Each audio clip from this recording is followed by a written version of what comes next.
V81 Radio.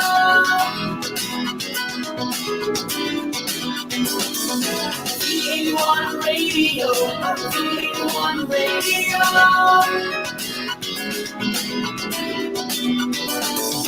V81 Radio.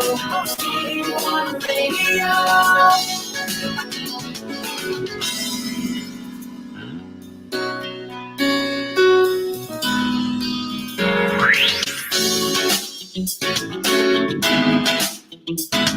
Basta all hits, all Pinoy.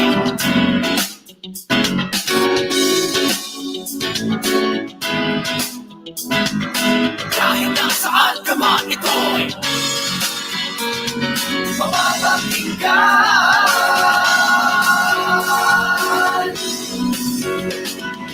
V81 Radio, V81 Radio.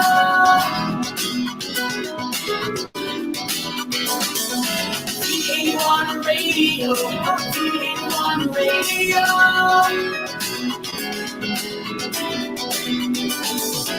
V81 Radio, V81 Radio.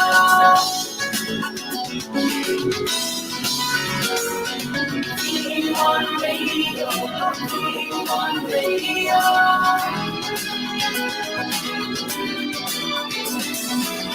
V81 Radio, V81 Radio.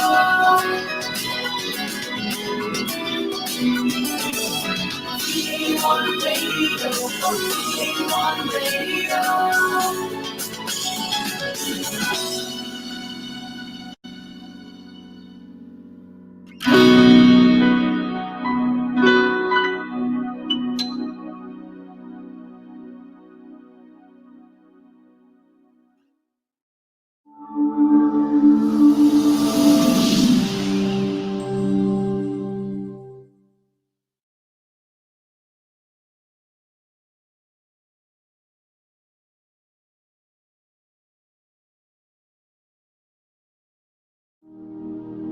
Our Almighty God, Creator of heaven and earth, Father and lover of our soul, you sit on your throne of mercy and rule with your love and faithfulness.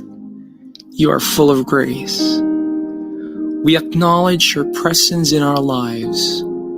Nothing is hidden in your eyes, even our challenges and struggles in life.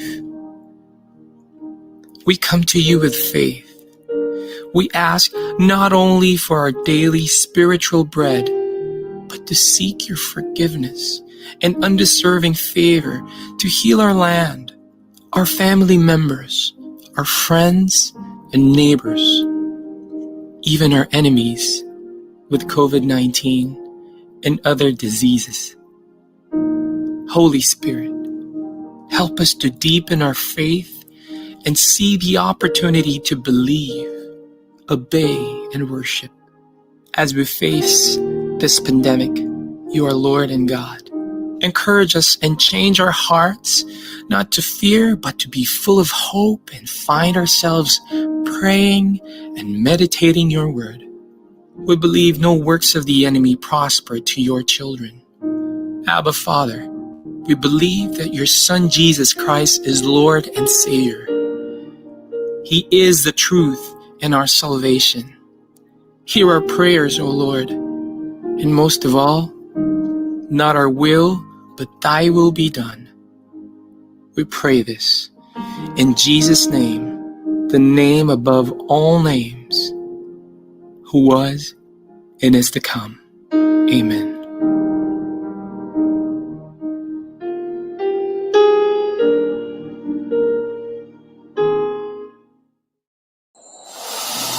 Walang kasing saya ang Paskong Pinoy. Dumaan man ang problema at pandemya, kayang-kayang lampasan. Basta't nagdadamayan at nagmamahalan. Ho, ho, ho!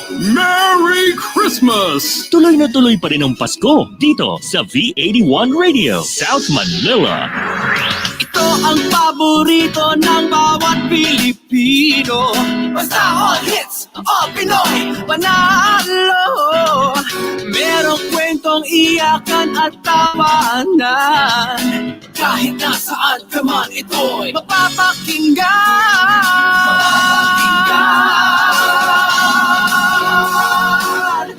Oh, PA1 Radio, PA1 Radio. Ito ang radio mo, ito ang radio ko. PA1 Radio, PA1 Radio. Dahil mahal namin kayo. PA1 Radio, PA1 Radio. Para sa inyo ito, PA1 Radio.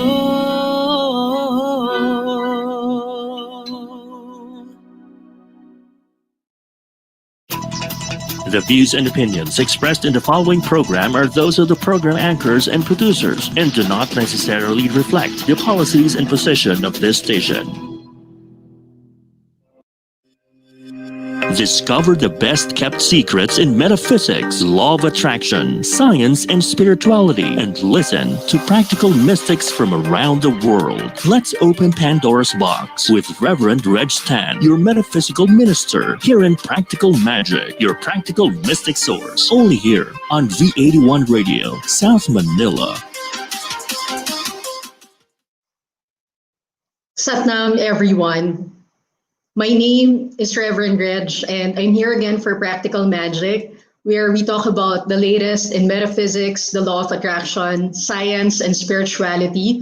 So our topic for today is, utilizing spiritual tools for unchanging times. Especially, I'm getting a lot of feedback how people are trying to manage the situation right now in their personal lives and their professional lives as well.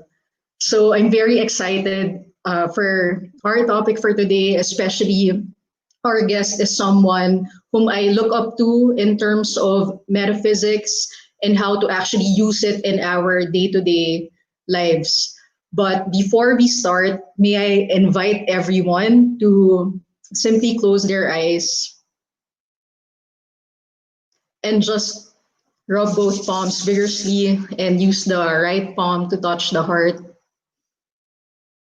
And take a deep breath in and out. Take a deep breath in and out. Take a deep breath in and out. And affirm with me, I love myself for all that I was, all that I am, and all that I want to become. I am worthy because God made me so. And let's chant Satnam 3 times. Satnam.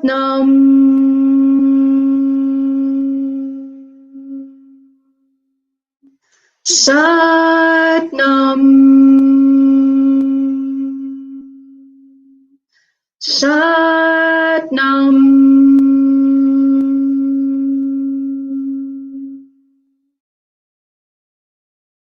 Feel the vibration of the sound integrate in every cell of your body, in every organ, in every aspect of your life. Feel your heart expand in loving kindness.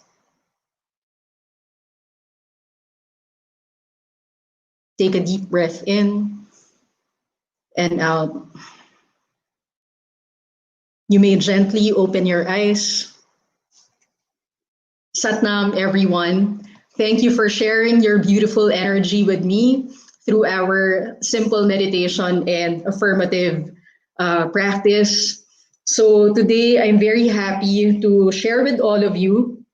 Our guest for today is the Jennifer Hill, who's the author of 2 books, Stop Hoping, Start Hunting, A Job Seeker's Guide to Finding a Dream Job, and 101 Spiritual Tools for Uncertain Times. And Jennifer Hill actually created Staffing Services Incorporated and sold it to Markham Search LLC.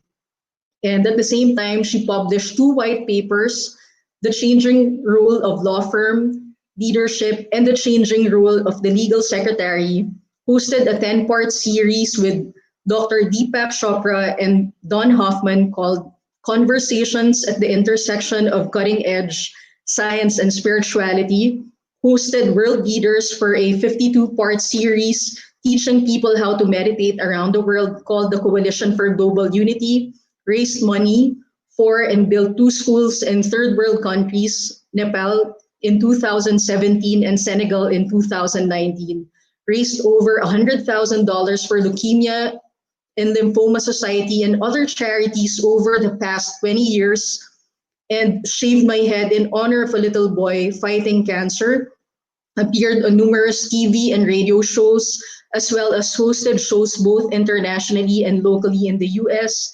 Appearances include Fox News, E! News, NBC, ABC, and many others. Hosted a radio show called Get Yourself the Job for over 4 years on LA Talk Radio. The things I would love to tell, right? Anyway, since she's very accomplished, I also want to share that I'm very grateful that she's spending time with us right now, because I'm very happy actually, and I'm raving about the idea that she's putting people together around the globe for this coalition for global unity, for people to come into coherence. So, hi, Jen. I want to thank you first and foremost for the beautiful work that you're doing, so that a lot of people can come into personal coherence and we can build a community where our social and global coherence is actually attainable. So thank you so much for doing what you're doing. Satnam, Reverend, thank you so much for joining us and having me here today. Thank you to everybody who's tuning in from wherever and whenever in the world you are. And it is such a deep honor and privilege to get to join you today. I'm so thankful that this opportunity arose for us to collaborate. I know you joined me on one of my shows back about 6 months ago on Awake TV, and we just immediately had synergy, and you've introduced me to so many wonderful spiritual teachers. It's such a pleasure to be here. Yes, thank you so much. And actually, I'm also very happy because, Jen, what you did is extraordinary. Because for one thing, you're fulfilling your personal goal, but at the same time, you're also paving the way for other teachers to gain more followers about the wonderful work that they're doing as well. So it's a win-win situation for everyone. And that's something that I truly admire about you, especially when I was reading your book. It's actually dedicated to your teachers. And, because I'm into mysticism as well, we have a certain practice in Feng Shui where we honor our teachers. Is there any mystical reason why you dedicated 101 spiritual tools for uncertain times to your teachers? I dedicated it to my teachers because when I be the person I am today, I have so many incredible teachers who have been my spiritual mentors, who have helped me when I've gone through my darkest times. And probably the best advice I can give to anybody out there is to be a mentor or find a mentor. The greatest wisdom I've learned has been mentoring other people. I see so much and learn so much from the people I mentor. And in turn, I've had so many wonderful gifts of wisdom bestowed upon me from teachers for the last 15 years. Wow. Yeah, I'm just deeply, profoundly grateful for all the teachers who got me here today. Yes. And especially, I love it that you constantly talk about the spiritual bank account, because it makes a lot of our concerns in the material plane a lot easier to handle. So thank you for sharing that. Especially, I remember during the Shana Tova day, you actually had an amazing thing to share. And I even shared it in my own prayer and meditation group. And one of the things that I love about your book is that you talked about healthy stress or eustress. And you also mentioned about developing strength that we never knew. Because I can relate to that. Especially there was a period in my life where I know I had to gather all the courage and strength that I needed, especially when I decided to fend for myself and leave our family home. And why do you think that it's so important to develop strength? Because most people think that strength is just nice to hear. It's not something that we actually activate within us. Please explain it further. Yeah, so I want to acknowledge you, Reg, because to anybody out there who's gone through a hard time, I don't want to be flippant or cavalier about this. When we go through a hard time, it often feels like we are not going to survive it. And the story I start off with in the book is the story of a biosphere in Arizona, where they created a perfect environment to grow everything from trees to plants and vegetables. And something unprecedented happened. The trees grew faster and taller than they ever had before. Wow. The one thing was, when the trees hit maturity, they fell over. Do you want to know why they fell over? Why? There was no wind. Wind is stress. So imagine us as humans. If you have a tree that's in the midst of a hurricane and it's being pushed and pulled, its roots have to go down very deep, and you have to connect to source being God, source being whatever you want to call it. And in those moments, that's how you can withstand future storms. But if you're given no wind in your life, no healthy stress, you stress, then the moment that a little breeze comes, you're going to fall and topple over. It's not good or bad. It's important to acknowledge that the moment that we say this is good or this is bad, we're automatically boxing ourselves in.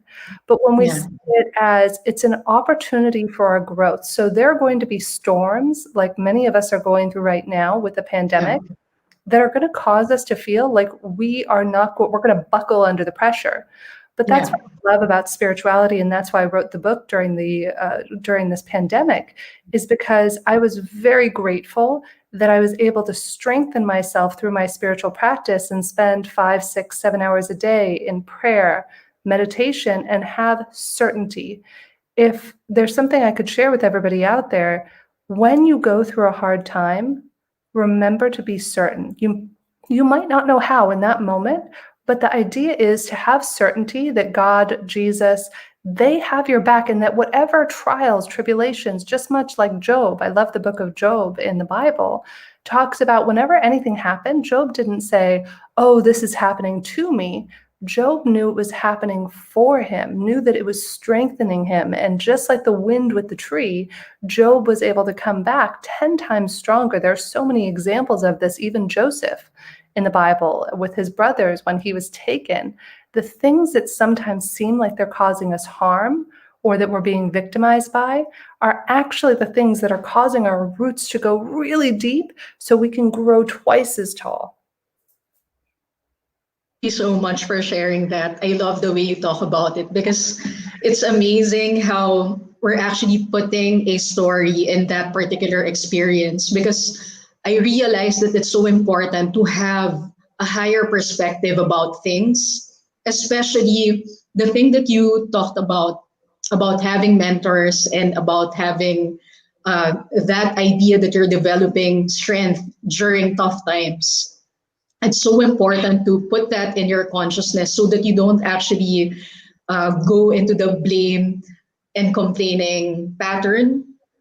And it's so important because I realize now how important it is to have mentors, because in the past, when I didn't have a mentor to confide with, especially when I was going through a tough time, my friends would lovingly comfort me, but at the same time, they also had this feeling of fear and doubt whether I was going to make it during the tough times that I experienced.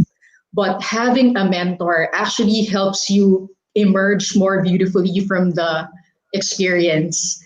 And I love that you talked about Job and Joseph, and because their amazing stories actually helped me a lot as well, especially in Dr. Ponder's book. I'm not sure if you've read one of her books, but she has this billionaire meditation. And there's a portion there where she was sharing to everyone where you can meditate on I keep my cool so that I can handle bigger things in my life, which I think is really relevant to what's happening to us right now. And another thing that I love about what you said is you went through a process of transformation and you weren't really that spiritual person immediately because it's not easy to put yourself out there and be vulnerable to a lot of people because you're going to get mixed reactions from everyone. How were you able to open yourself up to that space of vulnerability? It was a lengthy process, Rev Reg, and I invite anybody, no matter what you've gone through in your life and where you're at in your life, whether you're 10 years old or 91 years old, it doesn't make a difference. We all have the capacity for transformation. And I like to tell people I was a recovering jerk. There was a period in my life where it's true because people look at me now and they say, oh, you're such a good person. You did all of this. And there was a period where about 6 to 7 years where I caused harm. I was selfish. I took things I wanted to receive just for the self alone. And it took my teachers and my mentors. Actually, one of my favorite spiritual centers that anybody can stream live on Sundays is called agapelive.com, Agape International. I had not Yes. been to a church. I went to church of my own volition until I was 14. I would go to Christian church, Catholic church. And then I became a teenager and I became disappointed in humanity. I thought, gosh, people are all mean, so I'm going to be mean too, because that's the only way to get things done. And then when I think I was about 22 or 23, one of my dear friends, Mary Jo Larai, who has her own programs and she's incredible, she brought me to Agape. And Reverend Michael Beckwith, who is an extraordinary teacher, I've been attending that spiritual center for about 15 years now. He helped me to see that what I speak and how I act in the world actually boomerangs back to me. And then that evolved into me studying with landmark education, with Kabbalah. And so I think you and I were talking offline, Rev Reg.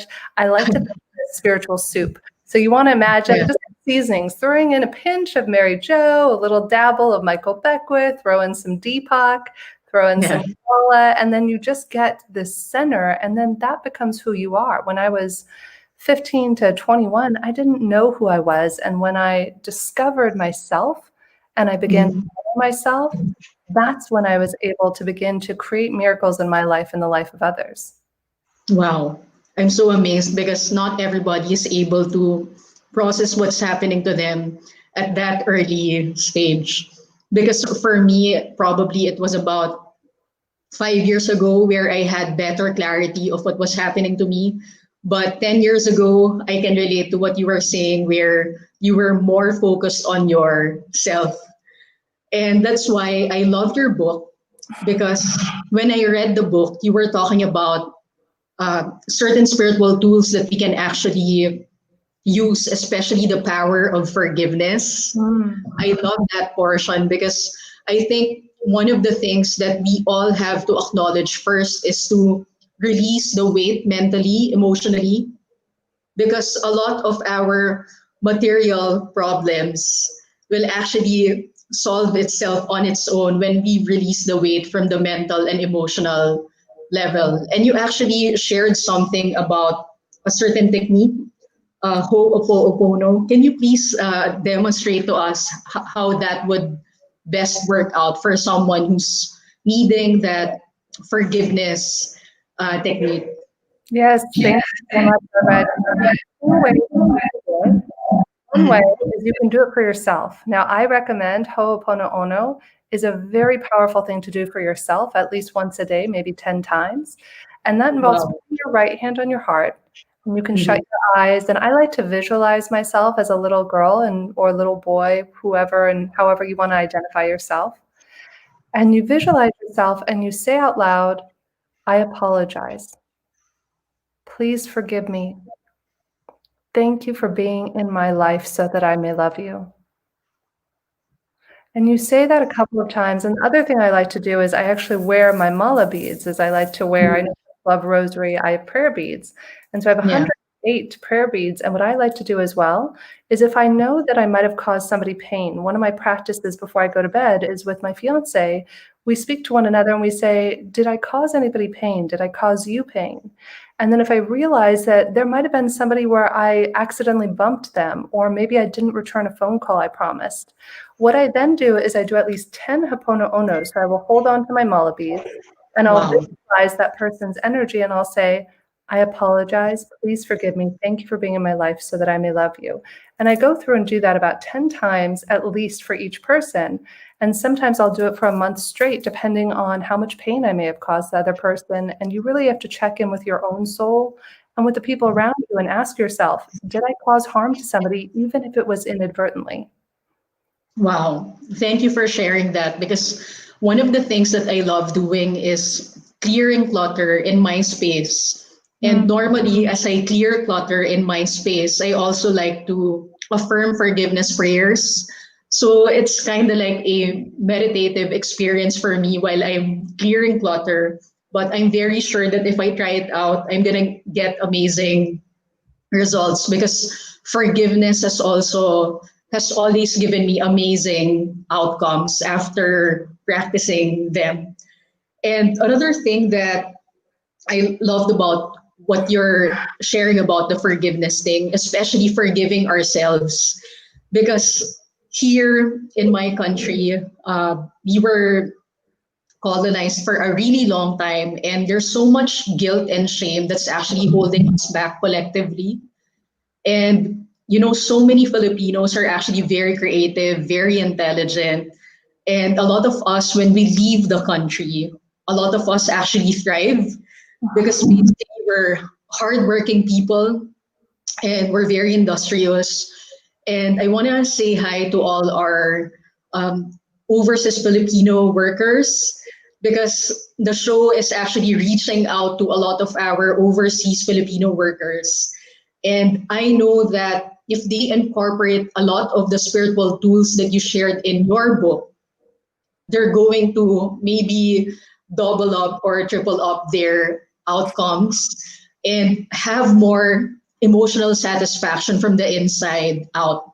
Because one of the things that I love about your book, especially I'm recommending it to my client who's in New York, it's such a powerful thing to hold on to a personal spiritual practice, especially you're dealing with a lot of people constantly, and that constant interaction can actually shift your mood, especially with what's going on right now. You really need to hold on to something internally. And I find that forgiveness technique that you shared very powerful, especially doing it before you sleep at night. So thank you for that. And another thing that I also want to ask you, it's so important for us to actually confront our egos and fears, and it's not easy to do it. And you talked about it in your book. And I read the portion where you mentioned that you are first spiritually and emotionally tested to confront your fears. And this is actually very difficult to do. And I can relate to this. Aside from maintaining the authenticity of your experience, what else is your motivation for vulnerability? Why do you think someone should let their guard down? We are all going through our own struggles. And one of my favorite books I've ever read is a fictional book called One Amazing Thing. And in the book, there are 9 characters who are in an Indian embassy. And there's a horrible earthquake that hits. And when it leads up to that, though, the author does a very good job of getting you to judge each of the characters. One is a punk, another one is an adulterer, one has different beliefs than other people. And in life, I feel like it's very much the same. Inadvertently, we look at one another through a filter. We see, oh, you're a bad person. You cheated on your spouse, or you're a bad person. You lied to somebody. And we see people through this filter. And what happens in the book that I love, and it ties into this, is that when the group of 9 people don't know if they're going to live or die, one of the main characters says, listen, we don't know if we're going to live. I'm going to ration out supplies, and this may be the last chance we have to share the one amazing thing that makes us who we are. And Rev Reg, I tear up every time I think of this book, because as you go around and as you hear each person's story, as you hear the adulterer story and why he did that, and the punk kid and why she's being a jerk to her parents, you shift 180 degrees, the filters. And my intention for each and every one of us as human beings, Rev Reg, is to lead a #NoFilters life. What would it be like for us if, number one, we could see the filter that I'm seeing the world through? Number two, what would it be like if we could choose the filter, gratitude, love, prosperity, abundance? And number three, what would it take to live a life of no filters? Wow. We can only do that with vulnerability. Wow. Thank you for sharing that and for simplifying it, because it's such an amazing thing to hear, especially I'm comforted.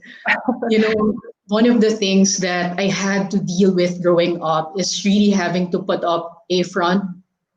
Number one, I had to deal with coming out to my family. And I'm just very lucky because in college, my first college degree, I met a psychology professor, and he would tell us in his class that tell the truth and the truth will set you free. And about the time that he was having this class, my family wanted to confirm whether I was gay or not. And mind you, I really tried to figure out for myself if I was just experiencing this for a particular time. So I also dated men. But in conclusion, because every time I would go out with someone in the opposite sex, I would constantly rationalize, what am I supposed to do next? It wasn't like when I was going out with a girl, it was so easy. I know what I was going to do next. So having to come out to my family, having to live my life without that filter was something that for me was crossing my own Red Sea. And especially, you reach a certain stage in your life where I always tell myself, I'd rather have something that's difficult for me to tell my loved ones, that they hear it from me, than for them to hear it from other people. So thank you for sharing that no filter principle, because it's really very liberating. And at the same time, I'm very sure that some of our viewers, they might have follow-up questions. And I'm sure they're going to share that later on. And I trust that you'll still be available to answer their questions. So anyway, we'll pause for a short break and we'll be back for our other questions. Stay tuned, everyone. We'll be back shortly. This is Practical Magic, your practical mystic source. Only here on V81 Radio, South Manila. Connected ka na ba para laging updated sa mga bagong shows, promos, trending news, viral videos, events, o patok na OPM hits? Just follow us on Facebook at V81 Radio South Manila. Simple lang. I-type lang ang letter V81 Radio South Manila. O, di ba madali lang? Kaya i-like at i-follow na. Are you ready to explore a new kind of music? Yung bang kakaiba na hindi mo pa napapakinggan? Mga bagong artist. Nagugulat sa inyo sa kanilang awit at tugtugan.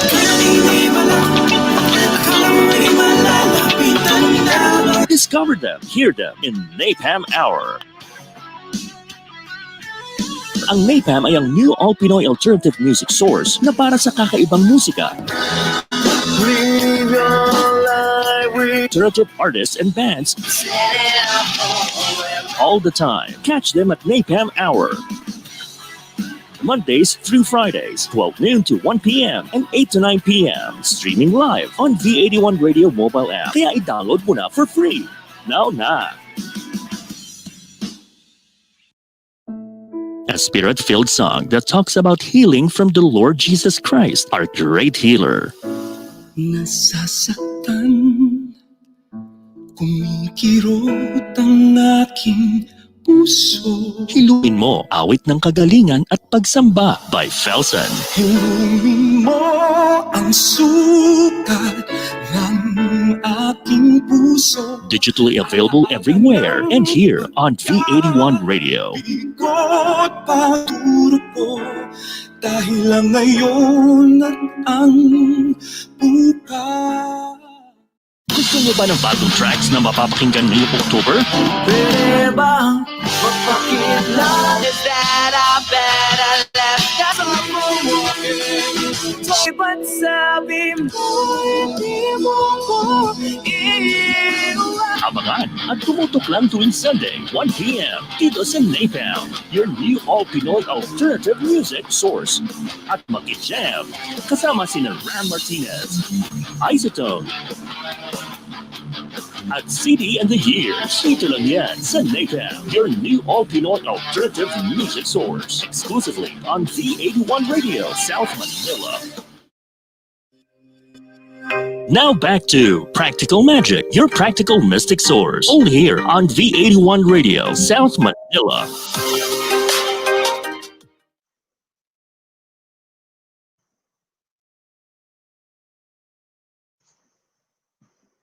Satnam, everyone. I'm here again for Practical Magic at V81 Radio South Manila. And I'm here with Jennifer Cahill, the author of Stop Hoping, Start Hunting, and 101 Spiritual Tools for Uncertain Times. And I'm very excited to discuss the next portion of what we were talking about earlier, because earlier she talked about living our lives without filter, or having a filter that will actually support us, whether it's gratitude, love. And now I want to ask her, because, a lot of us, we go through limitations mentally and emotionally, and it can really bring us to the space where we feel limited with how we're going to move forward. And one of the things that she talked about in her book, which I encourage everybody to get, is learning how to ask for help. You see, it's something that I also struggle with, because I feel that certain people, you can approach them for something, but of course, it's not always the case, because most of the time we all have reservations. And I want to read to all of you a portion from her book, which I truly resonate with. The only way to reconnect to our soul when we are in these times that seem insurmountably dark is to realize that we are not alone in our pain. Talk to your pain, talk to the universe, talk to whatever you call source. Feeling pain and loss is a natural part of the human experience. And thank you for writing that, Jen, because it also helped me a lot. Because, when you're so cerebral in the way you process things that's happening to you, you just immediately move past it. Yeah. But here you are, encouraging all your readers to actually process what's happening to them, having that dialogue with that particular experience. And can you please explain more or share more tips how we can overcome our fear of vulnerability, and how do we actually put our guard down first and foremost? It's a great question. I read. When I talk about in that section of the book, I'm talking about something called pain talking. In the book, we talk about soul talking, pain talking, and heart talking. Vulnerability begins with a connection to our own heart. If we're, like you said, if we're cerebral, if we're up here, we're not going to be able to connect in a meaningful way with someone out here. So let's do pain talking. When we have pain, there's physical pain, there's emotional pain, and there's psychological pain. And I'm sure we could come up with some other types of pain. It's natural as a human being. We can self-soothe pain. We take a medication. We can numb ourselves through food, alcohol, whatever it might be. I was bulimic for 10 years, from when I was 15 to 25. And I would self-soothe through eating and then purging my food. And what we can do instead is to feel the pain. There was a great podcast that I listen to every week, and it's called Weekly Energy Boost. It's free to tune in. I think it's on Mondays at 10 a.m. Pacific time. And my coach, David Guillaume, they were talking on one of the shows about feeling whatever feelings you're going through. So let's say I'm feeling angry or I'm feeling hurt. A lot of the time, as a human being, we might suppress that pain. We might try to get busy to avoid the pain or take something to stop it. One of the guests they had on the show said, it actually only takes you 90 seconds to process an emotion. Pain, happiness, sadness, anger, whatever it is. And one of the things that you can do is to choose to feel the pain. So if you notice you're feeling pain or you're feeling sad, choose the emotion that you're having rather than having it choose you. Because if we resist something, you're creating a barrier between yourself and whatever that thing is. However, if we choose to experience the pain, you say, you know what? I choose this pain. I choose to be sad. I'm being totally straight with everybody out there. There are times, Rev Reg, and everybody out there where I ugly cry. And I am on my hands and knees. I'm like, I can't do this. God, help me. Like, I am literally praying and just sobbing, like not coming down my face. And I'm like, I choose the pain. And I choose the pain. And when I go through those moments where I allow myself to feel the pain, and then I talk to God or I journal with it, or if I'm having physical pain, I'll put my right hand on whatever part of my body is needing healing, and I'll talk to the pain and I'll say, you know, pain, why is my heart hurting right now? Why is my gallbladder hurting? Why does my ankle hurt? And I'll literally have a conversation with the pain. And I had a dear friend of mine years ago, very famous speaker. She's spoken to millions of people around the world. And she was diagnosed with nodes on her vocal cords. So she had tumors on her vocal cords. Now, what happened is that she begged her doctor in Australia. She said, please don't operate. And the doctor said, we need to operate, otherwise you're going to lose your voice. And she said, doctor, please just give me 3 months. Let me try and just explore some other options.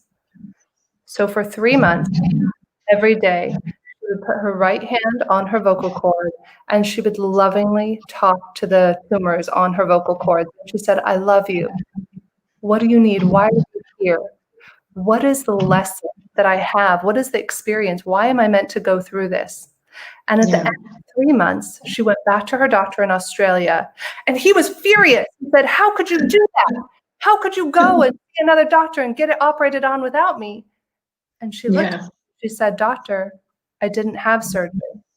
Wow. And awestruck because he didn't know how it was possible that she could have healed herself. One of my Kabbalistic stories is the Kabbalists say that when you receive something, let's say you receive a painful person or situation, what happens is it's like you're getting a letter addressed to you from God. So God writes you a letter that says, Rev Reg, and you get the envelope, and that envelope is in the form of pain or hardship or loss. And you're like, oh God, no, this isn't for me. You got the wrong Rev Reg. Return to sender. Take this letter back, God. You got the wrong Rev Reg.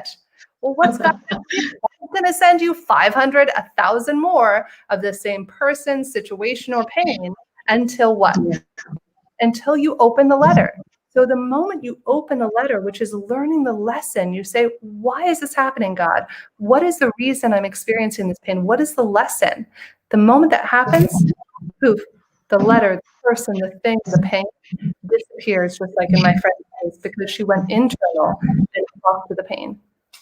Yeah, thank you for sharing that. And, you know, it's such a powerful, expansive experience, but at the same time, it takes a lot of humility to actually bring yourself to that space where you're accepting that letter that you were saying and, you know, hold yourself accountable for whatever that letter is bringing you. Like you mentioned, it can be something that is talking to you about your health or your hardship or whatever loss.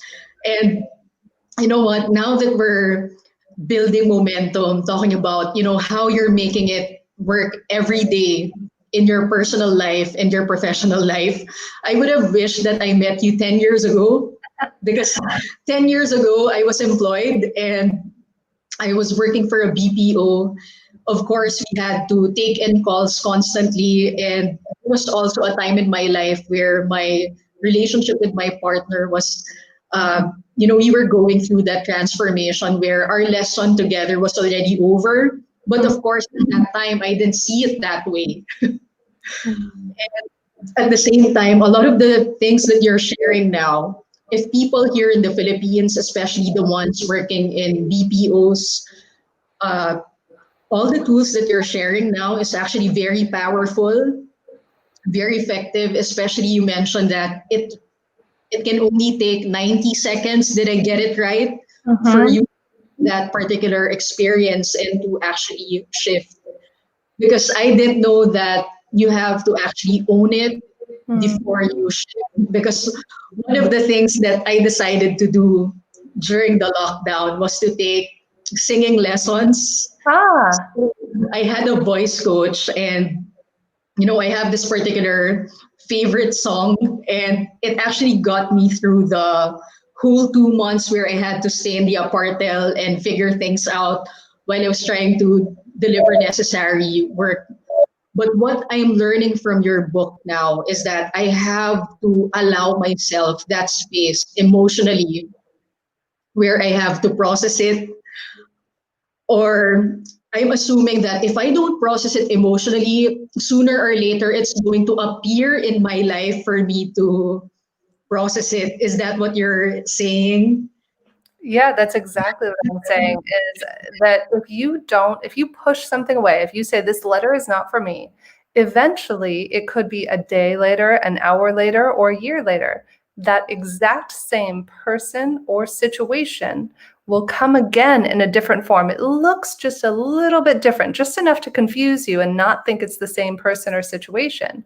And that's why Yeah. many of us wind up in the same jobs we dislike, the same relationships where we're unhappy, because Yeah. we're not actually learning from the experience and saying, oh, what a great opportunity. And one of my favorite things that my teacher taught me, one of my teachers, he said that when we say something happens to us, right, we say, oh, this person was gossiping about me, or this person was mean to me at the office and was rude and passed me up for a promotion.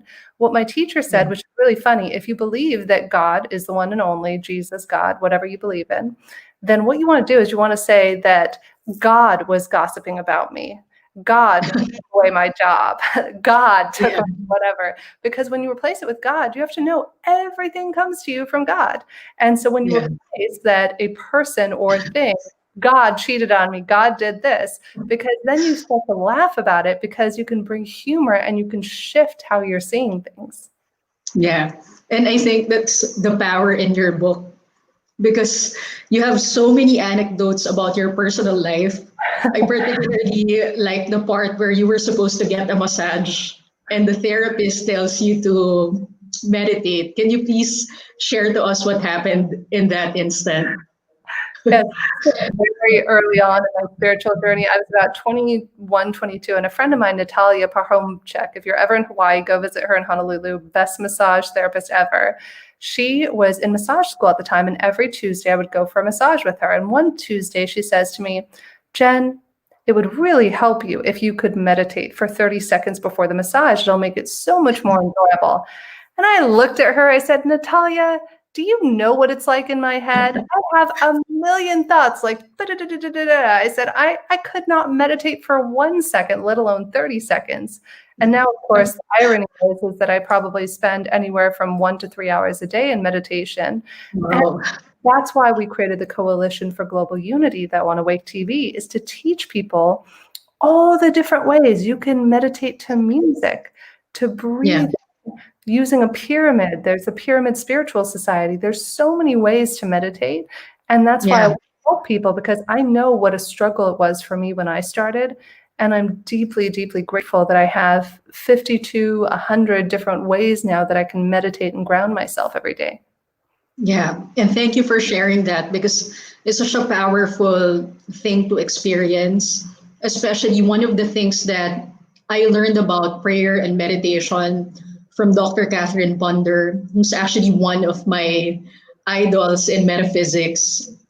She was saying from time to time, your soul would want to do a different practice. Sometimes you want affirmative prayers. Sometimes you want to go into the silence. So you have to put yourself in the space where you're not judging yourself because you're not constantly doing one thing and you feel that you're falling short of your expectations towards yourself.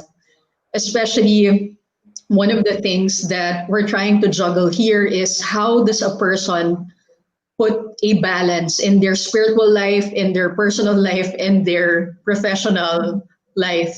Because one of the things that I share with you and resonate with the things that you're sharing with everyone is that work is actually very spiritual if you look at it. And at the same time, you need to have the tools to make your journey, whether it's your personal life and your professional life, more balanced and harmonious.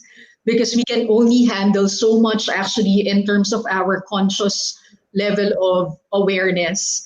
Especially, Jen, I want you to explain more about the spiritual bank account, which you shared last Friday, because you talked about the jacket and one of the things that you were saying, you can make deposits in your spiritual bank account, but you can make also unconscious debits with your spiritual bank account. Please share it to our viewers. Okay. So the idea is that we all have a spiritual bank account, right? And the spiritual bank account has all the miracles, all the abundance, all the prosperity, all the soulmate energy, everything you could ever want is in the spiritual bank account. However, what happens is every time we say something kind, every time we do an act of kindness, every time we meditate or we find a way to share without worrying about how we're going to receive, it's like dropping a coin into your spiritual bank account. However, there are also times where we deplete our spiritual bank account. Sometimes what'll happen is, like, there was a great example, I think the one I shared with you was of the Kabbalist. Like, why do we wear our seatbelts? Why do we even wear a mask? So imagine all of this light or protection that you have in your spiritual bank account. Could I go walk around right now without a mask? Yes. However, if I do, then I'm pulling all of those little angels, all of those protection angels, I'm wasting them just to wear a mask. So the story of the Kabbalist is there were two Kabbalists who were at an airport. They're sitting in the business lounge and the notification for their flight gets announced. So the two Kabbalists, they board the plane, and one of the Kabbalists says, "Oh, I forgot my coat. It's my favorite coat. I need to get off the plane. I need to go back to the lounge and get my coat." So he runs through the airport, and the whole time he's praying, he's saying, "God, please protect my coat. Please protect my coat. Let my coat be there." And sure enough, he arrives in the lounge, and voila, his coat is there. Oh, he's relieved. He's happy. He grabs his coat. He gets back on the plane just in the nick of time. And the Kabbalist who was sitting next to him said, "Why did you just waste your positive angels?" And so what happened was, he pulled and he withdrew all of those energy, all of that hard work that he had already filled his bank account with for coke. So you have to ask yourself, that's like why we put our seatbelts on. Could you drive around without a seatbelt on? Yes, but then you're waiting and you're trusting that, okay, God, I want you to use your energy for this instead of having $1 million or having your soulmate. You really want to be conscious about where you're choosing to spend your positive angels. Yes, and thank you for sharing that because, you know, one of the things that I love doing is sales. I sell books, I sell real estate, and like what you mentioned earlier about maybe manifesting $1 million. And imagine if you're a salesperson right now and you really want to hit your targets, one of the things that I feel is very powerful is to use the spiritual bank account to help you demonstrate whatever it is that you're desiring to demonstrate. And if you just know that those simple practices like putting on your seatbelt, especially wearing the mask for such a simple practice, and you know that it can actually help you with your targets, and such a powerful spiritual tool to use every day, especially now with what's happening around the world. So I think, Jen, for most people, because the difficulty of accepting this particular concept of a spiritual bank account is so foreign to them, why do you think is it so difficult for people in your, at least in your circle, to understand the concept of this spiritual bank account? Because I'm sure that although you're surrounded by a lot of teachers, maybe friends who are already into spirituality, there are still some people in your circle that doubt the presence of the spiritual bank account. It's a great question, Reverend, and I'll share with you a story of what happened with the Dalai Lama when I was meditating one day. So the world is how we perceive it. So if we tell ourselves that people are wrong, or that there are people who don't accept a spiritual bank account, or people who don't believe this, if that's your filter, to go back to the filter analogy, that's what's going to show up in the world. I'm pretty fortunate that because of how I see the world, and I've been able to shift what I look for in the world, 99% of the people around myself with all actually believe this stuff. And conversations, even in business, when I ran a company that worked with a lot of law firms from around the world, I used to be so afraid. Like you said, I was afraid to share the spiritual stuff because I was afraid I'd be looked at weird, or I'd be talking about God and they would look at me strange. But what happened is that I didn't realize that when I started to open up and trust that God would put the right people in my space and that they and I would help one another grow, it would be perfect. So the Dalai Lama example I'll give you, in the book, I talk about a concept called soul talking. On March 9th, we created a global meditation with over 100,000 people around the world meditating at the same time. Deepak Chopra and many other people were all involved in that. So in preparing for this, I had asked Deepak Chopra, I said, Deepak, do you think the Dalai Lama would want to participate with us? Because he knows the Dalai Lama. And he said, you know what? I don't know, but I'll ask His High Holiness. So that same day that Deepak was going to ask, I went into a meditative state. And because we're all interconnected in what we call a holographic universe, where you and I were all reflections of the same thing, that I went into a meditative state and I asked the Dalai Lama, I said, Your High Holiness, I didn't physically call him, I asked him from my heart to his. I said, Your High Holiness, would you grace us with your presence by participating in this global meditation with us on March 9th? And the response I got back was, Jennifer, I'm honored you would request that. However, the time-wise, it would have been 12:30 a.m. his time in India, is not ideal, but I'll be with you in spirit. However, what I want you to consider, Jennifer, is why you're creating this global meditation. Because if you're creating this global meditation from a place of trying to fix something with the world, like the world is wrong because COVID was just happening at that point, he said, then you're not going to be able to make the difference that you want to make in the world.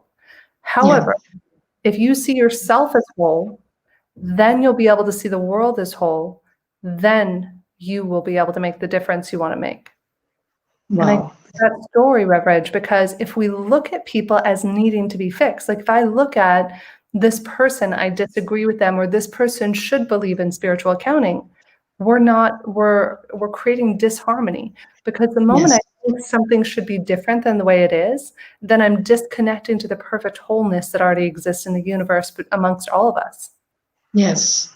Thank you for sharing that. It's such a powerful thing to hear, because a lot of us who are going through that process of making sense of actually what's happening right now, whether it's a personal issue or something to do with the community, it's so important to hold space for each other, even to hold space for ourselves and not have that condemnation about our own inner process and how we're actually making results in the material aspect of our lives. It's so important to go to that space where, we're appreciating the wholeness. And I love that you mentioned that, because one of the things that we constantly talk about in our prayer group is you identify yourself with peace, health, plenty, and wholeness. And our affirmations really come from that space of identifying with the parts of that wholeness and well-being. And thank you for sharing that. So one of the things that I want to ask you, because now it made me curious, what do you do with that feeling of inadequacy. Because first, before you identify with the wholeness, how do you deal with that particular feeling of inadequacy or your feeling of this is not right? So great question. The other day, about 3 days ago in my meditation, I asked God many things in my meditation. One thing is, God, what is my assignment for today? And one that was taught to me by Reverend Michael Beckwith. And so about 3 days ago in my meditation, I noticed I had been being very reactive and angry and judgmental. So I want to be clear to anybody, wherever you're at on your spiritual path, being spiritual does not mean being perfect. It means being a human being and minimizing the amount of time that you get upset and reactive. It's not about being perfect and never being reactive. We all have our moments. So the other day I was reflecting on this and I said, dear God, what is my assignment for today? And the message I got was to make a list of all of the things that I had been judging other people for in the last week. Where had I been judging others and what had I been judging others about? And then to look internally and to reflect on where I was judging myself for the same thing. And then to put my right hand on my heart and to say, I accept you, Jennifer Hill. I accept you. And I accept that you X. I accept that you Y. It's a very powerful, you might cry. It's a very powerful exercise to accept all the things that you're judging others for. And one of my other favorite techniques from one of my mentors and teachers, Arthur Samuel Joseph, is to look at yourself in the mirror every day and to say, I love you. Yeah. I love you. And I think you and I might have been talking about this with Louise Hay, does a lot of mirror work and so forth. But the more that we can be kind, be compassionate, there's a section in the book, I think it's chapter or tool 9 or 10 is inner child work. Another thing I do every day is I put my right hand on my heart and I visualize myself at whatever age my little girl might be, maybe 5 or 6. And I talk to her in a loving, kind way.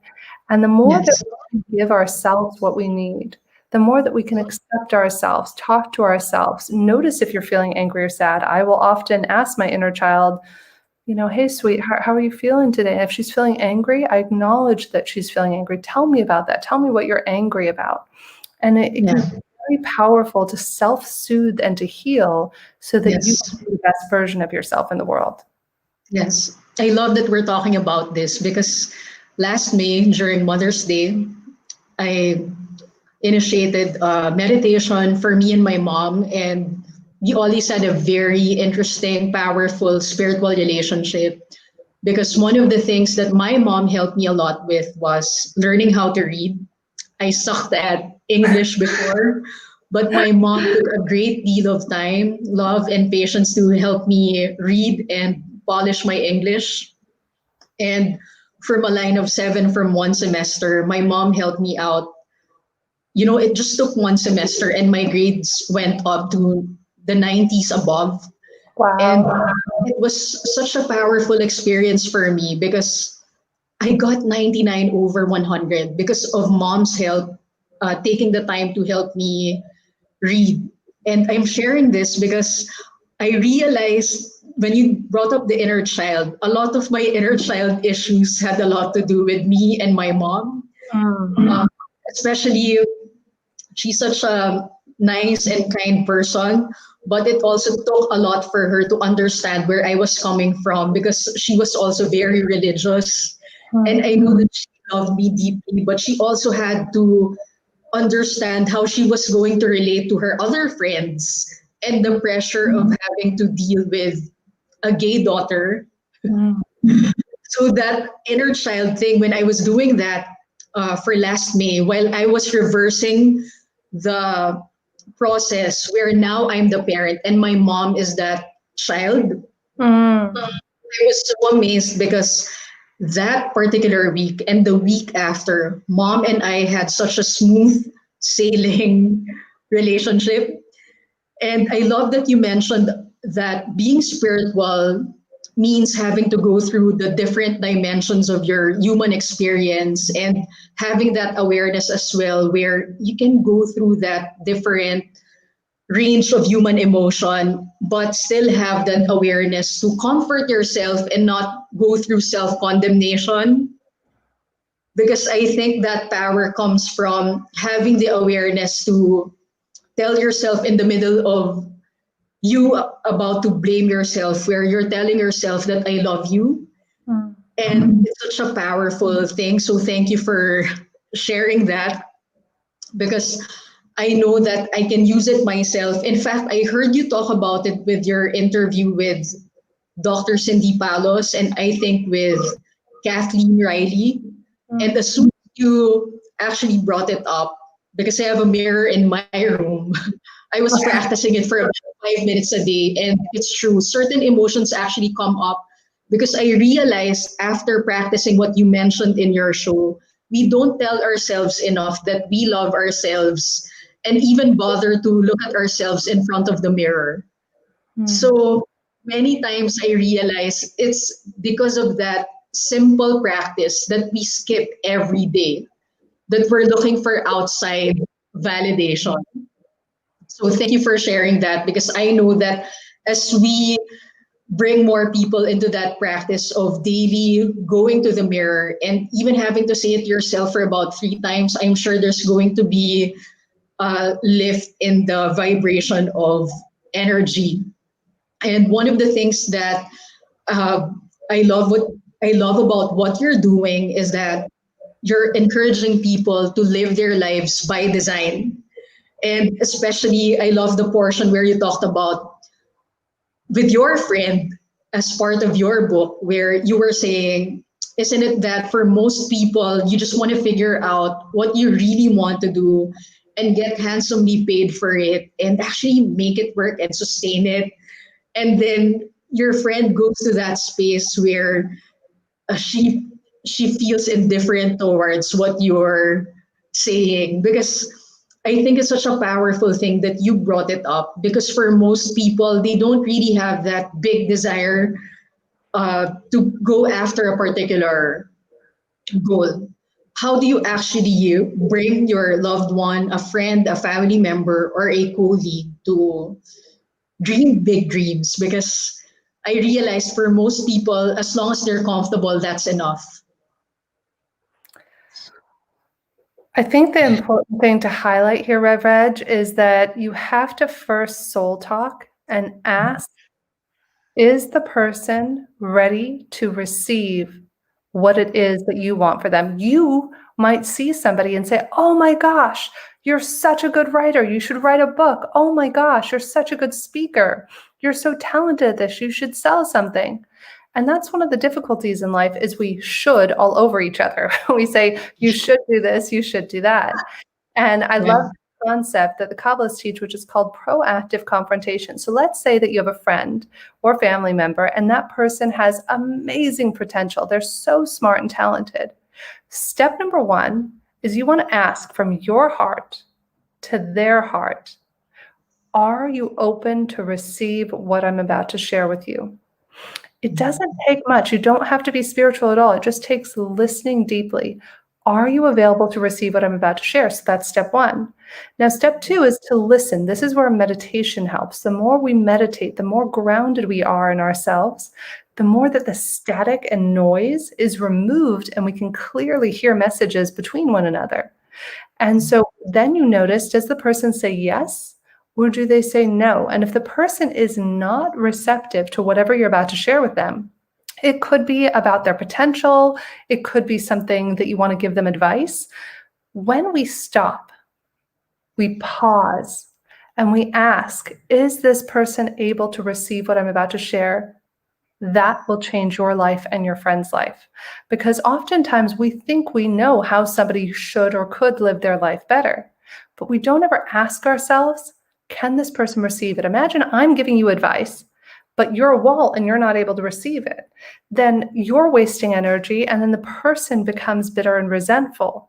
So by pausing and asking if they're available, if you then get a yes, so let's say hypothetically, I've soul talked with you, Rev Reg. I say, are you open to receive what I'm about to share? You say yes. Then the most powerful thing we can do to help people expand, and this is one of the techniques I learned in mentoring people, is to ask questions. It takes a lot more work on our end. It's very easy for me to say, you should do this, you shouldn't do that, et cetera, et cetera. It takes a lot more energy to say, Rev Reg, what do you think would make the biggest difference for you right now? What do you think is missing that would allow you to live your best life? And we ask these questions, not yes or no questions. So we start off with a yes or no question from our heart to theirs to see if they're open to the conversation. Then we ask open-ended, what if, how could, would you like to? And just ask these open-ended questions. And that's where you allow somebody to come to their own conclusions. Of all the people I've talked to, thousands, tens of thousands over the years, if I were to tell them how to do something versus asking them the questions to come up with the answer for themselves, that will transform their life permanently rather than just for a moment. Yeah, thank you so much for sharing that, because one of the things that I also share to my prayer group is the power of asking questions. And last week, I had Dr. Diana Vihuni guest in the show, and I want to share this with you because one of the things that you're putting out right now is the patience that a person needs to actually deal with having to ask someone questions that will bring out from them that sense of empowerment. Because in truth, we're all actually empowered already. But when certain people actually ask you questions, you feel more receptive towards their suggestion and you start moving. Because one of the things that I had to deal with constantly many years ago was to ask people for their opinion. I would ask for validation from people around me and forgetting that I also have my own voice. And it was also difficult for me to trust my heart's guidance. And let's talk more about it, and we'll just go for a short break. I'm here again with Jennifer Cahill, and we're here at V81 South Radio, Manila. We'll be back every.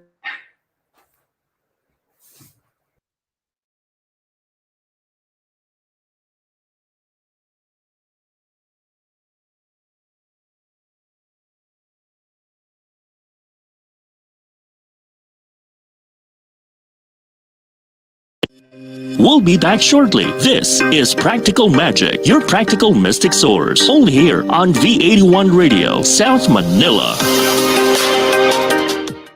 Are you ready to explore a new kind of music? Yung bang kakaiba na hindi mo pa napapakinggan, mga bagong artist? Nagugulat sa inyo sa kanilang awit at tugtugan.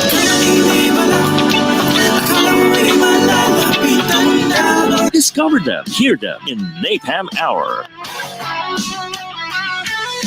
Ang Napalm ay ang new all-Pinoy alternative music source na para sa kakaibang musika.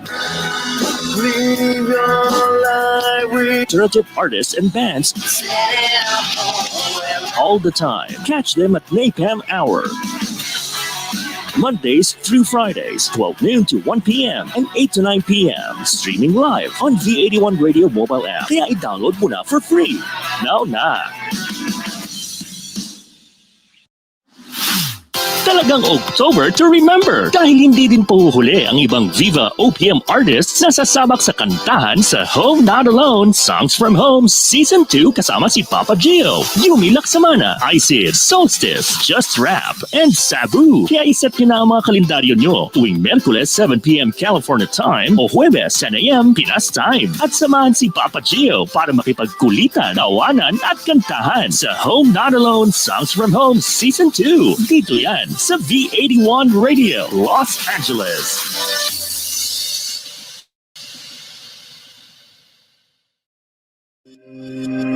Now back to Practical Magic, your practical mystic source. Only here on V81 Radio, South Manila.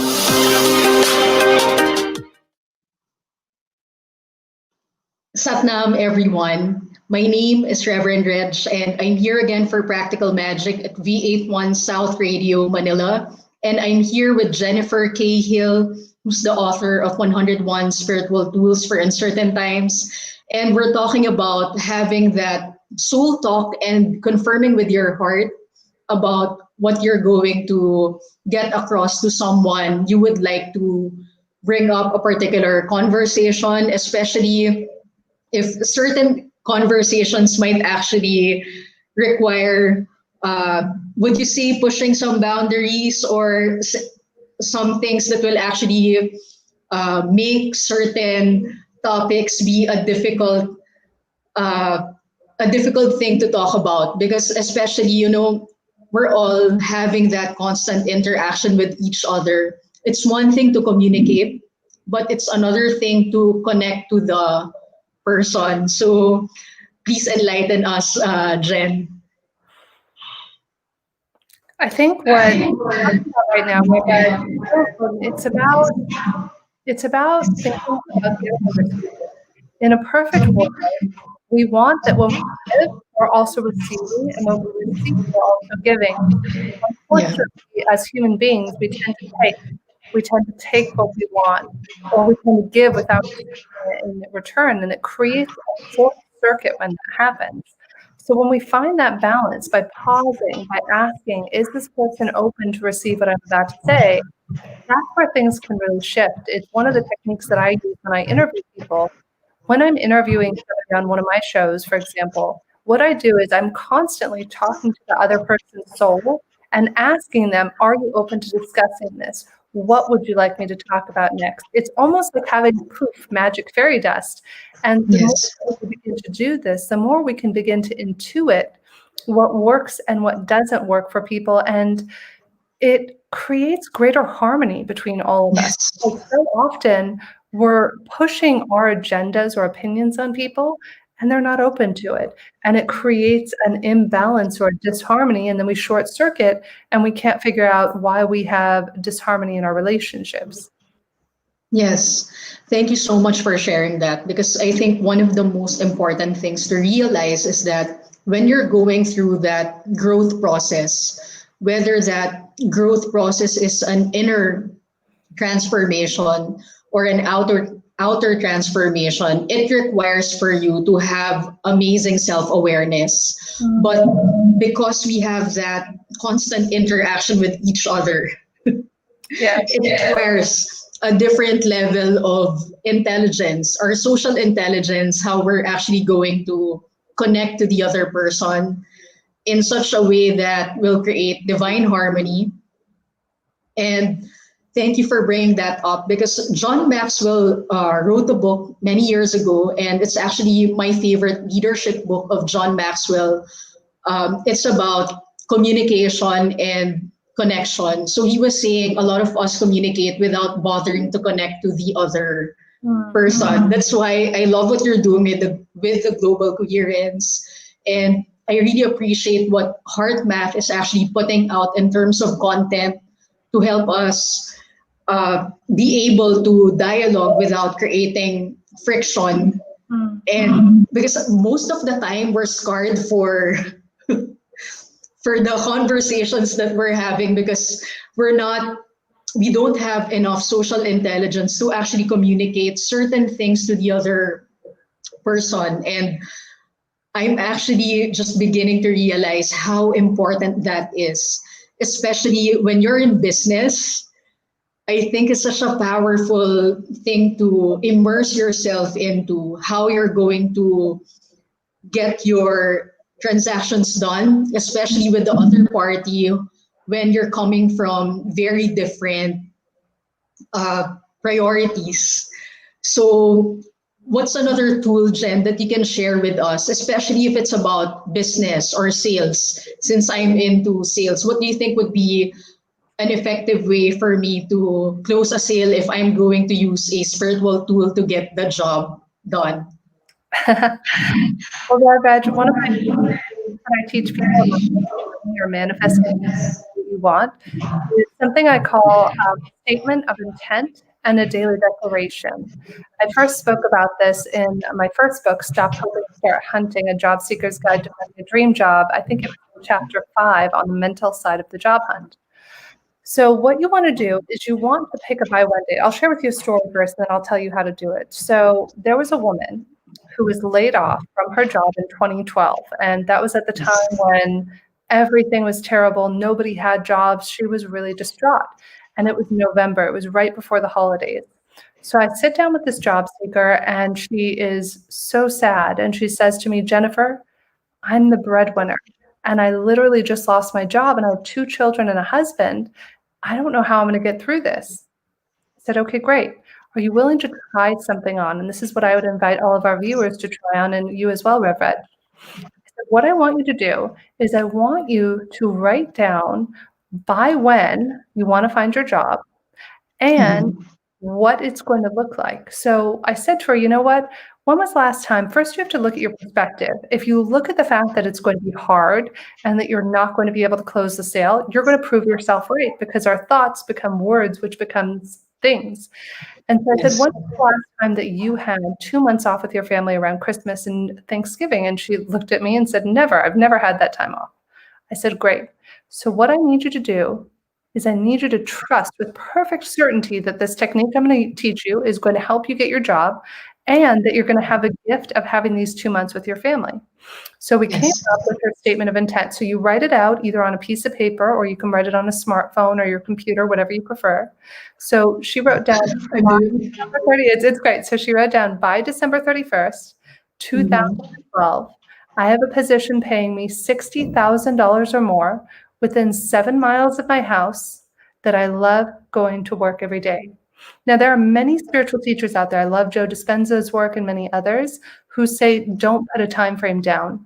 I can only speak from the thousands of people I've taught this to and how it's worked for them. I am a huge advocate of picking a by when date. So you put in by when, what you want to happen, and you write all this out.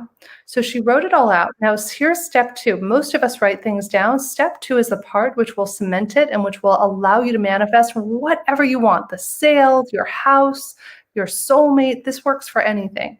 So you write down by when, but then the first thing you do, when you open your eyes, Rev Reg, and what you do is you say, by December 31st, 2012, I am earning $60,000 or more. I always love to add or more in there, with ease and effortlessly at a job within 7 miles of my house, doing what I love every day. That then becomes what I call your daily declaration. Now, you only need to say it one time, but the moment your eyes open in the morning, you want that to be the first thing that you speak, and you want to say it as loud as you possibly can. And here, I'll tell you a funny story about that in a moment. So what happened was, I taught this woman the technique, and again, I taught many people the technique around this time. And about, I think it was a month and a half later, it was December 24th, she called me. I was in my office. I remember exactly where I was, and she was in tears. And I was like, oh my gosh, are you okay? And she said, I want you to know I landed a job even closer to my home than we said. It was 5 miles away. I'm making more money than what I asked for. And I had the gift of spending these last 2 months and enjoying this time with my family. It's truly wonderful. And I will tell you, Rev Reg, is that I taught this technique to everybody years ago. I started off with this technique, I think it was in 2005. I would do it personally for how much money I wanted to make, but I've since done it for homes and for other things, and for like selling homes. And so back in 2005, when I first started this, my boyfriend at the time was so irritated because I would yell it out loud. I am calling the possibility that by December 31st, 2005, I'm going to make $100,000 or more. And, you know, I was a kid. In 2005, I think I was maybe 24 years old. And so at that time, Rev Reg, I said this out loud, and I said it every day. And at the end of that year, do you want to know how much I made in 2005? How much? 120,000. I was 24 years old. And I was like, what the heck? So now the second year I did it, so this was now 2006, I said out loud today, and my boyfriend at the time said, okay, let's see if you can do 150,000. I'm like, okay, I'm making it up. Why not?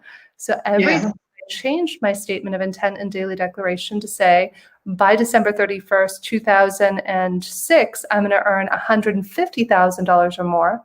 That year I made 160. Wow.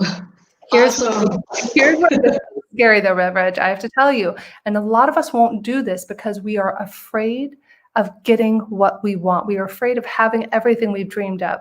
So now the third year I started doing this, and I trained everybody in my company. There were 25 of us. And at this point now, the company was breaking records that they had never even broken before, just huge records. So the third year, my boyfriend then said to me, okay, You think you can do this? Let's see you make $250,000. Keep in mind, I'm 26 years old at the time. Wow. That year, every day, now I'm yelling it. At first, he was irritated by it. Now he's like, don't forget to say your declaration. So I said, by December 31st, 2007, I'm going to make $250,000 or more. And I made $273,000 that year. And I stopped. I tell you guys this because we all expand and we contract. So for about 4 years after that, I didn't do it. I was so scared. I was terrified by the fact that not only had I done this, I trained many other people how to do this, and I stopped doing it until eventually my ex-husband at the time said, honey, remember that thing you used to do? You should start doing it again. I need us to make more money investing in this.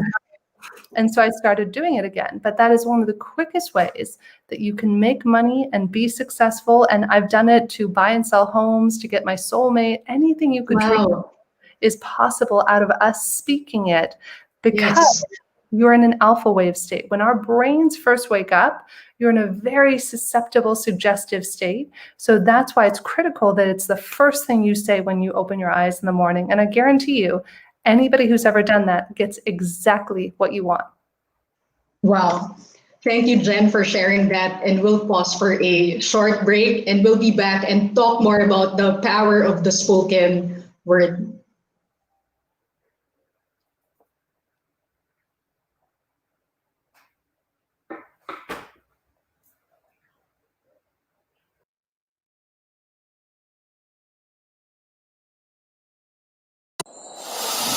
Walang kasing saya ang Paskong Pinoy. Dumaan man ang problema at pandemya, kayang-kayang lampasan. Basta't nagdadamayan at nagmamahalan. Ho, ho, ho!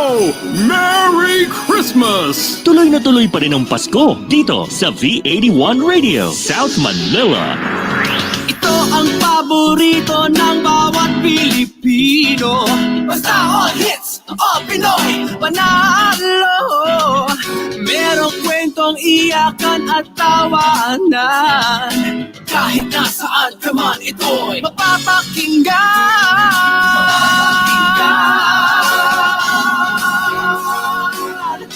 Oh, V81 Radio, V81 Radio.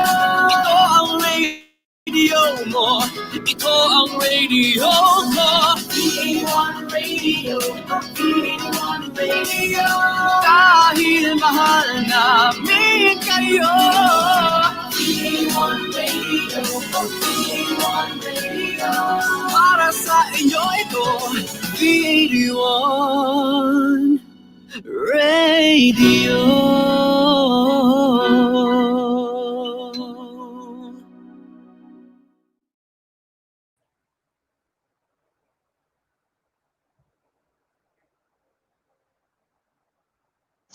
Satnam, everyone. We're back here in Practical Magic with Jennifer Cahill, and we're talking about the power of the spoken word. And I'm raving about all the examples that she's mentioned to us about her personal results, and at the same time, the results of the people whom she has taught the declaration practice. Thank you, Jen, for sharing that, because, before I met you, I'm an avid reader of Dr. Catherine Ponder's book. I'm not sure if you've heard of her. All right. So she's actually an American author, and she talks about the power of the spoken word a lot. And I use a lot of her affirmations for my prayer and meditation group. But now I'm going to suggest to my members to actually practice what you shared, to declare it aloud every day, every morning. And it's an amazing practice because from Dr. Ponder's books, it was actually written during the time of the Great Depression. And one of her students was actually a salesman. And every time people were talking about hard times and lack, the salesman would tell everyone, business is wonderful because there's gold dust in the air. Business is wonderful because there's gold dust in the air. So it's not a surprise that, he actually made the most sales. And a lot of our students who were practicing the power of prosperous thinking and the power of the spoken word made exemplary results at the height of the Great Depression. And the amazing thing is, the thing that you're sharing with us, the reason why I love constantly learning and growing and drinking from the cup of someone who has already the experience, the power of the spoken word, I've heard it so many times, but even the slight difference, like affirming it out loud, almost with the idea of shouting it. I didn't even know it that you actually have to do it. So now I'm going to incorporate that in my daily practice. Thank you for sharing that. And just like you, I agree that it really helps your mind to put a date. In fact, one of the things that, if you go to my room, one of the things that I've done is to turn it into like a prayer wall, because a lot of the things that I've been desiring to demonstrate, I put them in the wall with all the affirmations and the photos, so that when I wake up in the morning, I would just look at them. And now I'm going to incorporate the idea of actually almost shouting my declarations and the particular date that I want to accomplish. So anyway, now that we're coming to a close in the show, is there any final words, Jen, that you would like our viewers to actually retain, especially something that they can use immediately for fast action? Yes, thank you so much, Barbara, and thank you for having me today. To everybody who's joined us here, I'm so happy that people are enjoying it. I saw one person like the spiritual bank account analogy. So the last thing I'm going to say is similar to what we were just talking about. However, you don't need to scream, you don't need to shout. All it requires is to say one sentence every day of what you're committed to. A great example of that was many years ago, my sister moved to South Africa. She met a guy and fell in love. And getting from Los Angeles to South Africa was quite an endeavor. It's about 25 hours. And she had her first child, my nephew, and I wanted to go visit. So, Reverend, I had that whole trip planned. 3 months or 3 weeks I was going to be in South Africa. I planned everything. And the one thing I really wanted is I wanted to fly Emirates business class. I really wanted it. So I called Emirates. I found out how much it was to fly $10,000 to fly Emirates business class. Now, in those days, I had just opened up my staffing firm that I later sold, and I was bootstrapping it. It was a startup company. I didn't have a lot of money laying around. However, instead of saying I couldn't do it, every person I spoke with, I said, I don't know what it looks like, though I am 100% committed that I am going to fly to South Africa on Emirates business class. And if I need to, I'll pay the $10,000 and the money will be given to me by the creator. However, if there's a better solution, I'm open and willing to receive it, and I don't know how that's going to look. So for 3 months, I had that conversation. It was one sentence I said to my friends, family, strangers. And 1 month before I was supposed to go there, I hadn't booked my plane ticket yet. I got an email. It should have gotten to my spam, but it came into my main mailbox. It was from Alaskan Airlines, which was a credit card I'd had for a while. And it said, we just partnered with Emirates. And I got chills running up and down my spine. And I called them, Rev, and I said, hi, I have some points with you. I think I had 80,000 points, not a lot, but enough. And I said, I saw you just partnered with Emirates. Can you tell me if I would be able to fly by any chance to South Africa? 2 minutes later, they said, well, yes, ma'am. Actually, you can fly to South Africa. And business class will cost you $120 US. Wow. I was flying business class from LAX to Dubai, Dubai to South Africa and back, and it blew my mind. It was really, really incredible. Yeah. Thank you so much, Jen, for sharing that. I know a lot of my friends are actually going to rave about this conversation that we had, because we really love talking about things like this. In fact, I have my healing partner. We did about 9 months of working on each other, and we'd constantly talk about topics like this. And we'd always have Fridays for exchanging conversations and questions that will pull out what we think would bring us to the next level of satisfaction from our healing practice and our conversations. And I learned so much. Thank you so much, Jen, for bringing so much enlightenment to my own practice. I'm going to review this actually, and I'm going to take notes definitely. At the same time, I'm also very happy that a lot of my friends, I'm sure, will catch up and will have their other questions. So, Jen, will you be open for my friends to add you on Facebook because they might actually have some comments about it and have questions about it? Or at Jen Hill Speaker on Instagram. So please feel free to follow me. I'm always sharing different articles, and you're welcome to connect with me on Facebook as well.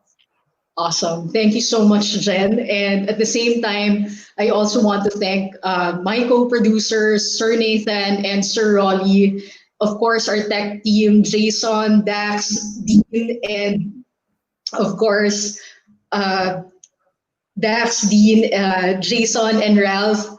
And at the same time, I want to thank Unity Worldwide and the International Metaphysical Ministry for always being very supportive, the Art and Science of Real Magic, the Healing Arts Center, and Unity Philippines, of course, because they're sponsoring the venue and the technical aspect. My teacher, Reverend Florence Monzon, there's just so many people to thank. So is there anybody else you would like to acknowledge, Jen, for our conversation? I just want to thank you. I want to thank you so much for your putting your love, your heart, and spirit out there, and for all the stuff, Rev Reg, that you went through that none of us will ever know that you went through to be able to be the human being that you are today, that is so generous and kind and full of spirit and of service. I acknowledge you for everything that you do to help others. Thank you. Thank you so much, Jen. And I know that I'm also very blessed that you graced our show.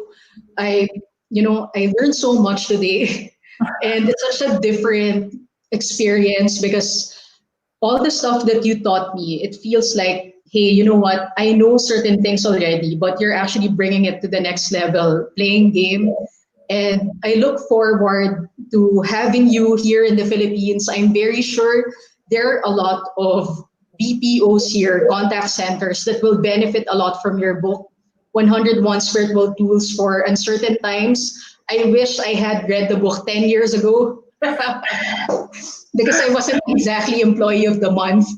But if I had your book at that time, it would be so much different. But on the upside, it helped me a lot because that was also the start of me being self-employed. And when I was self-employed, I squeezed in all the passion that I had, and it really helped me out with doing what I love to do and realizing that if you're doing what you love to do, all of a sudden the self-discipline kicks in, and it's an amazing thing. I hope I can have you again, Jen, next time, because next time I want us to talk about more about living your life by design, which obviously you've embodied very much in your work. And thank you so much again. And before we end the show, I just want to invite everyone to just affirm with me this powerful prayer of protection. And it's written by James Lilith Freeman. They actually brought it to the moon. And it's something that's worked out very well. And even during the uh, Cuban War, they affirmed this prayer, and a lot of the soldiers actually used it and went back to the States safe and sound. So I invite everyone now to simply close your eyes, take a deep breath in and out. Feel that inner peace in your heart and affirm with me: the light of God surrounds us, the love of God enfolds us, the power of God protects us, the presence of God watches over us. Wherever we are, God is, and all is well. And so it is. Satnam. Thank you, everyone. Thank you, everyone, for tuning in. And we'll see you again next week with Dr. Cindy Palos.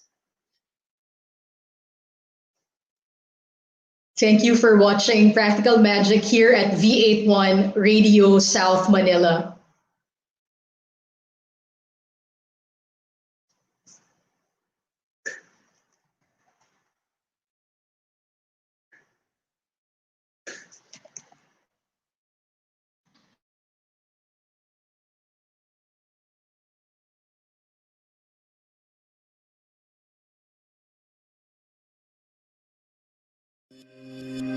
consistently delivering the very best in metaphysics here in Practical Magic, your practical mystic source. Till next time, only here on V81 Radio, South Manila.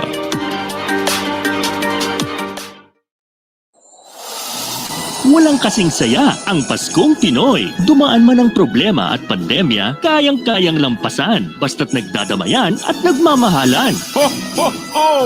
Merry Christmas! Tuloy na tuloy pa rin ang Pasko dito sa V81 Radio, South Manila. Ito ang paborito ng bawat Pilipino. Basta all hits, all Pinoy, panalo. Merong kwentong iyakan at tawanan. Kahit nasaan ka man, ito'y mapapakinggan.